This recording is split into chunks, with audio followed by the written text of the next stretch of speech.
নারায়ণগঞ্জের রূপগঞ্জ উপজেলার বালু নদের উপর নির্মিত ড্যামরা চনপাড়া সেতুটি এখন স্থানীয়দের কাছে মরণ ফাঁদ নামে পরিচিত হয়েছে। ১৯৯১ সালে এলজিইডির অর্থায়নে প্রায় ১,১০,০০,০০০ টাকা ব্যয়ে সেতুটি নির্মাণ করা হয়। সেতুটির দৈর্ঘ্য ১১০ ফুট এবং প্রস্থ ১২ ফুট। দীর্ঘদিন ধরে কোনো কার্যকর সংস্কার না হওয়ায় এর অবস্থা এখন ভয়াবহ পর্যায়ে পৌঁছেছে। প্রায় ৩৫ বছর আগে নির্মিত এই সেতুটি বর্তমানে চরম ঝুঁকিপূর্ণ অবস্থায় রয়েছে।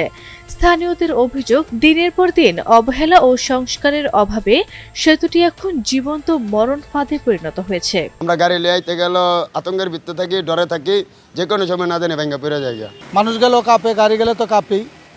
তো যদি মানুষের ক্ষতি সাধন হওয়ার পরে ব্রিজ মেরামত করে তাহলে তো লাভ নাই। সরেজমিনে দেখা যায় সেতুর বিভিন্ন স্থানে পলেস্তারা খসে ভেতরের রড বেরিয়ে এসেছে।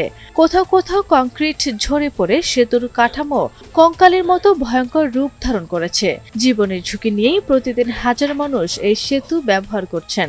আশা করব যে বর্তমানে যে সরকার আছে সে এই ব্রিজের কাজটা করে দিবে আমাদেরকে। আওয়ামী লীগ সরকার ২-৩ বার এটার সার্ভে করছে, কিন্তু এই সেতুটা করে নাই। বারবার কথা দিয়েও কেউ সেতুটা করতেছে না। এখন যদি এই সেতুটা এই অবস্থায় থাকে তো কখন যে কী ধরনের দুর্ঘটনা ঘটে এটা একমাত্র আল্লাহ পাক জানে। আমাদের জীবনের অত্যন্ত ঝুঁকির সাথে ওই পাশে বাউনি স্কুল আছে, বাউনি স্কুলের ছাত্রছাত্রীরা এখানে প্রতিদিন যাওয়া আসা করে। মৃত্যু প্রতিদিন তো হচ্ছে এই আমাদের ড্যামরা আর ঢাকা নারায়ণগঞ্জ জেলার যে যোগাযোগ বিচ্ছিন্ন রাস্তাটা হচ্ছে মূল মাধ্যম হচ্ছে ব্রিজটা। এই ব্রিজটার কারণে আমাদের এখানে যাতায়াত অসুবিধা হচ্ছে যে ব্রিজটা না থাকে আমরা নিত্য ঢাকা যেতে পারবো না। যদি একটা রোগী মৌসুম অবস্থা থাকে যে একটা ডেলিভারি হবে, সেই ক্ষেত্রে আমাদের যেতে হলে আমাদের ব্রিজটা লাগে। সেই ব্রিজটাই খুব খারাপ অবস্থা, ব্রিজটা ভেঙে গেছে।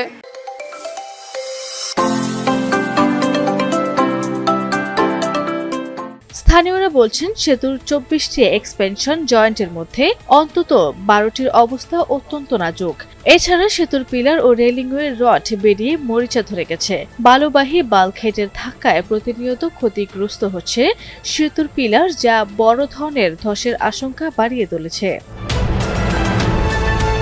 সবচেয়ে উদ্বেগজনক বিষয়টি হলো, ঝুঁকিপূর্ণ ঘোষণা থাকা সত্ত্বেও প্রতিদিন এই সেতু দিয়ে চলাচল করছে হাজারো সাধারণ মানুষ, স্কুল কলেজের শিক্ষার্থী, পোশাক শ্রমিক ও ভারী যানবাহন। বিকল্প সড়ক না থাকায় বাধ্য হয়ে জীবনের ঝুঁকি নিয়ে পারাপার করতে হচ্ছে এলাকাবাসীকে। ব্রিজের অবস্থা অনেক খারাপ, এখানে রাস্তা অনেক ছোট, যেতে আমাদের অনেক সমস্যা হয়। তারপর আমাদের এখান দিয়ে অনেক যানজট লেগে থাকে, আমাদের অনেক সময় নষ্ট হয় এবং এখানকার ব্রিজ দেখতে অনেক ভয় করে। ব্রিজটা অনেক ক্ষতিকরভাবে করা আছে আর কি।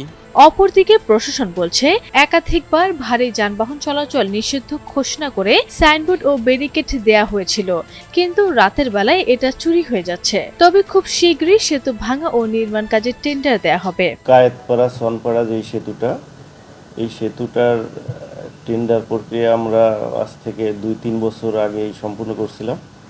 টেন্ডার হওয়ার পরে এখানে বিআইডব্লিউটি এর ভার্টিক্যাল ক্লিয়ারেন্সের ব্যাপারে কিছু টেকনিক্যাল ইস্যু রেজ হয়।